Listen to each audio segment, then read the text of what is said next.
On a planet where the land stretches endlessly in every direction, where mountains dwarf the tallest skyscrapers and oceans hold secrets deeper than any sea explorer could fathom, humanity had carved its place. This was no ordinary world, no mere collection of continents and climates. It was a living, breathing titan, larger than anything ever imagined. And yet, against all odds, humanity not only survived, but thrived. It all began when the first ships touched down, centuries ago, in a time when Earth's last frontiers had already been explored. The vastness of this new world, called Gaios, was daunting. Its size alone defied comprehension. Countless continents, endless wilds, and a diversity of ecosystems unlike anything humanity had ever known. The earliest settlers arrived with hope, but they were overwhelmed. The sheer scale of it made them question whether they would ever feel at home. But humanity was nothing if not resourceful. They adapted fast. The first challenge came from the planet's climate: sweltering deserts, Francine tundras, and jungles thick with deadly predators. The settlers quickly learned that traditional cities would be insufficient here. Instead, they developed sprawling, mobile hubs, massive, self-sustaining arc cities that could travel, adapt, and even survive in the harshest environments. These cities were marvels of human ingenuity, sealed environments that harnessed local resources like wind, water, and geothermal energy to provide for the needs of their populations. But surviving wasn't enough. Humans needed to thrive. The technology they developed for mobility allowed them to explore vast stretches of Gaios without ever truly settling down. Cities could go on the move, adapted to trek across the wilderness, while smaller pods of humans scattered into the untamed wilds, using advanced biomimicry to blend into nature, building structures that were as much part of the environment as the trees or rocks around them. Some lived like nomads, using vehicles as large as towns to navigate the Francine wastes of the north, while others ventured deep into forests, using complex networks of nanomaterials and genetically modified plants to terraform microenvironments wherever they went. As humanity adapted, so too did the planet. The settlers discovered that Gaios had its own consciousness, a planet-wide network of life forms that communicated through subtle vibrations and magnetic pulses. The more they understood, the more they realized that they weren't simply surviving here. They were becoming part of something larger, a partnership between human ingenuity and the planet's vast, interconnected ecosystems. Their bioengineering projects, focused on creating self-sustaining cities and advanced agricultural systems, were the result of not just human science, but an understanding of the very rhythms of the world itself. Through it all, the people of Gaios never stopped asking, how do humans survive on a planet this big? And the answer was never simple. It wasn't the size that mattered, but the ability to adapt, to evolve with the environment and shape it in return. Humans had done more than survive on Gaios. They had learned to respect it, to partner with it. The answer wasn't about conquering the planet or forcing it into submission. It was about learning to live with it, to thrive in harmony with its vastness. As centuries passed, the question became less about surviving and more about what humanity could offer Gaios in return. The answer, as it turned out, was as vast as the planet itself. Everything from ecological stewardship to new technologies that could help the planet heal. Humanity had become an essential part of the larger web of life on Gaios, learning from the land while also transforming it. In the end, they thrived not because of their strength or their technology, but because they learned how to be a part of something bigger, a living planet that was as vast as their dreams and as resilient as their will to adapt. As centuries turned into millennia, humanity's relationship with Gaios deepened, evolving from mere survival into a shared existence, symbiotic and profound. The once fractured colonies, isolated by the vast expanses of land, had long since unified. The cities were no longer simple mobile hubs. They were massive, interconnected metropolises that spanned miles, linked by an intricate network of hyper-efficient transport routes. Giant airborne platforms hovered above the clouds, carrying goods and people with ease, while subterranean networks tunneled deep beneath the planet's surface, creating a web of interconnected life that spanned Gaios from pole to pole. The original Ark cities had long since evolved into more sophisticated and sprawling ecosystems. Massive biomes inside these floating cities supported all forms of life, not just human, but wildlife too. The flora and fauna of Gaios, once feared or misunderstood, had become part of daily life. Biodome farms had transformed barren stretches into fertile lands, and animals, once considered dangerous, now thrived alongside people in harmony. Humans, in turn, had adapted their biology to genetic modifications, had allowed them to withstand extreme temperatures, altered the way they metabolize food, and even improved their cognitive abilities, enabling them to communicate with the ecosystem in ways once thought impossible.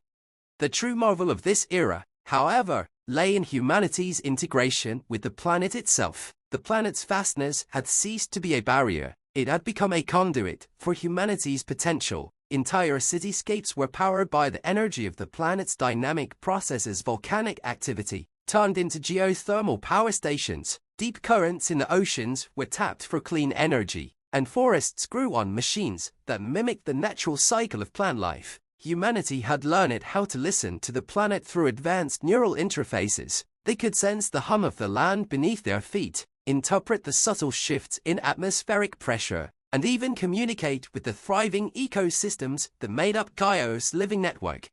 Yet even as they learned to thrive, they remained cautious. The mysteries of Gaios were vast, and not all were yet understood. There were regions on the planet that remained largely unexplored, uninhabitable to all. But the most resilient or daring of explorers, the deep oceans held ancient life forms that resisted human attempts to engage them, and the planet's massive mountain ranges held secrets of a civilization that existed long before humanity's arrival. The stories of the ancient builders whispered through the wind, and every so often, a new discovery would spark a revolution in the way humans viewed their place in the cosmos.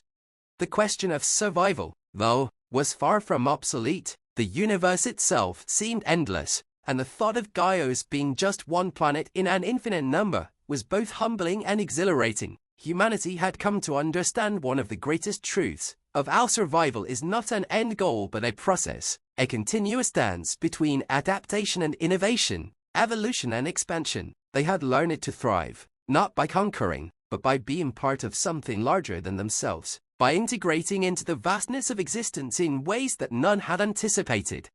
And as humanity's cities spread across the planet, their influence reached farther than ever before. They began to terraform the moons that orbited Gaios, constructing arcologies that floated above the surface of ice-bound satellites. The dream of colonizing the stars grew from an ideal into a tangible reality.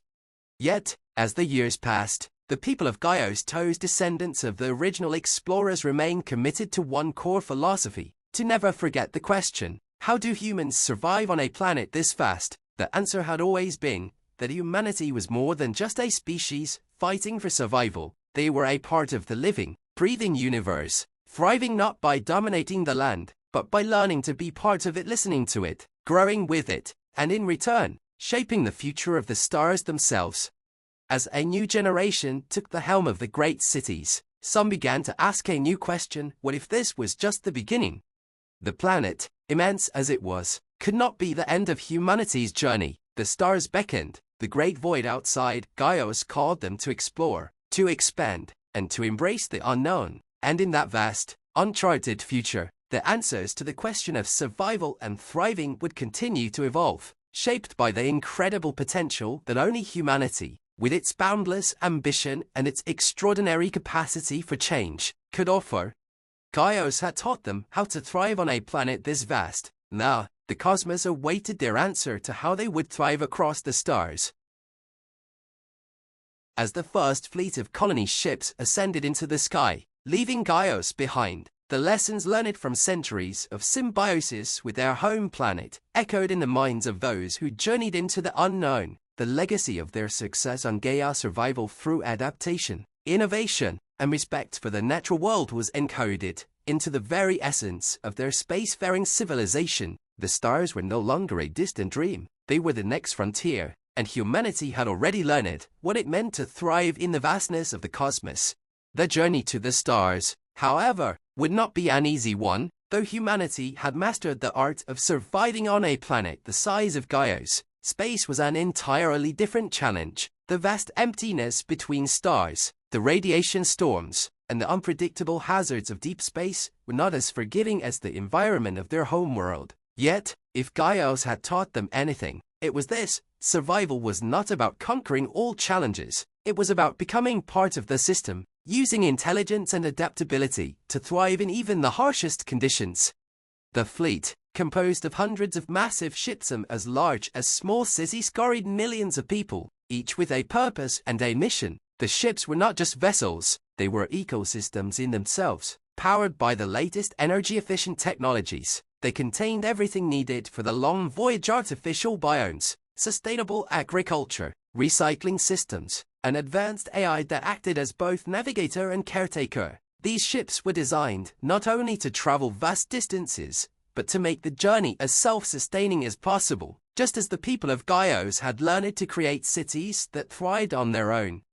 However, as they traveled, they encountered challenges that were new even to their seasoned explorers. The first signs of deep space anomalies began to emerge. A strange energy surge from a distant nebula caused temporary interference with their communication systems. Black holes, once theoretical concepts, became tangible threats, requiring the application of technology so advanced that it almost seemed like magic.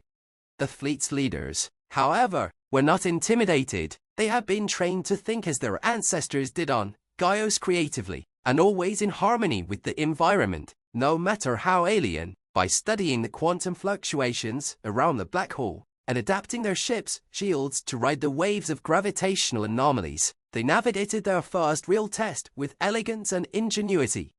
On one of the largest ships, the Etheris, Captain Lyra Yates stood at the helm, looking out over the starlit void. Her ship was the flagship, the symbol of humanity's leap into the great unknown. The crew and passengers aboard the Etheris were eager, but she could feel their collective anxiety. No one knew exactly what awaited them beyond the reach of their home planet. What if their technology wasn't enough? What if they were not prepared to survive in this new, far more hostile environment? She thought back to the old stories from Gaios of the first settlers, who had struggled against the vastness of their world. They hadn't conquered Gaios. They had listened to it, learned from it, and adapted. They had made it their partner. Perhaps that was the key to their success: the humility to understand that the universe wasn't something to be conquered, but a partner to be engaged with.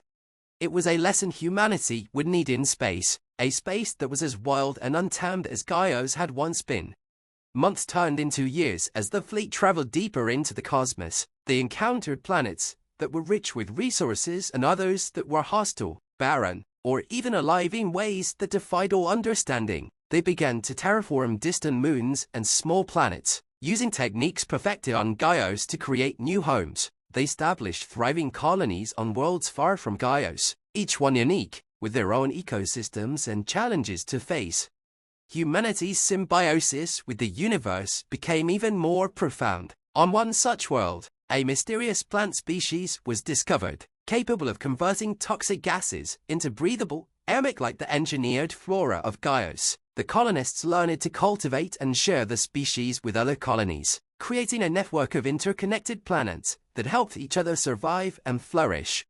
But not all was without struggle. The deep space colonies faced internal conflicts, territorial disputes, and the unyielding pressures of isolation. Some of the colonies, removed from the guidance of Gaios, began to forget the lessons of harmony and balance. The stark reality of survival in the void began to challenge the ideals of unity that had defined their culture. In response, a new generation of leaders emerged, visionaries who, like Captain Lyra, understood that thriving in space was not about domination, but collaboration. They used the teachings from their home world, applying them in new and innovative ways. They communicated with the unknown, built relationships with alien species, and adapted to environments that seemed impossible. Humanity had learned, above all else, that thriving wasn't just about surviving. It was about understanding the vastness of the universe and finding a way to live within it, to build relationships with its mysteries, and to never stop evolving. And so, as the colonies expanded across the stars, the question that had once been asked on Gaios, how do humans thrive on a planet this vast, was now answered in a much greater context. They thrived by being part of it all: the stars, the planets, the galaxies, not as conquerors, but as partners, as caretakers, as part of an infinite, ever-expanding web of life and knowledge. The universe was vast, but humanity had learned how to thrive within it, and that was just the beginning. The stars had become humanity's canvas, and with each new colony, they painted a story of progress and unity. But despite the immense reach of humanity's presence across the galaxy, the universe held an unpredictable nature. As much as they thrived, the great unknown still loomed large, a reminder that even in the vast expanse of space, no one was ever truly alone. On a distant planet, Sci-Fi, humanity encountered its first major setback in the stars. A sentient species, Sci-Fi was a lush, verdant world where life flourished in rich, bioluminescent forests. For years, humanity had been terraforming the planet to feed their needs, unaware that a highly intelligent species, the Xiferans, already called it home. At first, there were misunderstandings. A series of miscommunications between the humans and the Xiferans led to conflict, with both sides perceiving the other as invaders. It was the colony leader, Yarakiran, who first recognized the pattern. His years on Gaios had taught him to see not only the material aspects of survival, but also the emotional and spiritual connection between species and ecosystems. The Xiferans, a bioluminescent species with a deep connection to the forest, communicated through pulses of light and electromagnetic vibrations, languages alien to human ears but not to their technology. It was Yorek's team that developed a method of understanding the light patterns and eventually deciphering their emotional cues, realizing that the Xiferans weren't hostile, they were protective. The solution was simple but profound. Rather than continue their terraforming efforts at the expense of Sci-Fi's ecosystem, humanity worked alongside the Xiferans to enhance the planet's resources. They created a partnership based on shared technology, mutual respect, and a deep understanding of the ecological balance. The Xiferans, though initially wary, came to embrace the alliance, teaching humanity new methods of sustainable living that even Gaios had not known. The encounter with the Xiferans marked a turning point in humanity's journey. It was a reminder that the universe wasn't a vacuum. There were others who shared the stars, each with their own histories, knowledge, and ways of thriving. The lesson of Gaios, once confined to a single planet, now applied to the cosmos. Survival was about more than conquering, it was about cooperation. With the Xiferan alliance established, humanity's expansion accelerated. Colonies began to flourish across previously uninhabitable worlds, each new partnership helping them solve problems they could never have faced alone. The lessons of Gaios adaptation, balance, and respect now guided the way humanity interacted with every new world, every new species. They were no longer the explorers they once were. They had become stewards of the stars, not as invaders but as co-creators in a grander, cosmic dance. As their reach grew, so did their understanding of the true scale of the universe. Humanity realized that no matter how far they traveled, they would never truly be masters of it. The universe was vast, and its mysteries were as infinite as the stars themselves. But rather than trying to control it, they had learned to thrive by embracing it with humility. And yet, even in this age of unprecedented growth, the question that had started it all still lingered. How do humans thrive on a planet this vast? For those on Gaios, and those who now called the stars their home, the answer had become clear. Humans thrived not because they controlled everything around them, but because they understood their place in the grand tapestry of existence. They thrived by respecting the systems they joined, by adapting, and by finding ways to share knowledge, resources, and space with all who dwelled in the cosmos. But in the back of their minds, a new thought began to form. If humanity could learn to thrive across planets and star systems, could they do the same for the universe itself? Could they become the caretakers of not just individual planets, but of entire solar systems, galaxies, and eventually, the vast web of the universe itself? Could they evolve in a way that allowed them to become true stewards of the stars? The first Great Galactic Summit was held in the capital of the human colonies, where representatives from each world, human and alien alike, gathered to discuss a shared future. It was a moment that symbolized everything humanity had become, not conquerors, not invaders, but partners in the grand dance of the cosmos. In the center of the gathering, a colossal holographic map of the known universe flickered, showing the interwoven connections of planets, colonies, and species. Each point of light represented a living world, each one unique but interconnected by the bonds of shared survival. The universe, vast as it was, had become humanity's new home, and they had learned to navigate with care, respect, and hope. And as the summit concluded, a new question arose, one that would guide the next stage of their journey. How do we thrive together across the stars, as one people, in a universe so vast and so full of possibilities? The answer, like all the answers before it, would come through adaptation, collaboration, and never ceasing to learn from the cosmos that had welcomed them. With that, humanity embarked on their next great journey, not to conquer the stars, but to become one with them.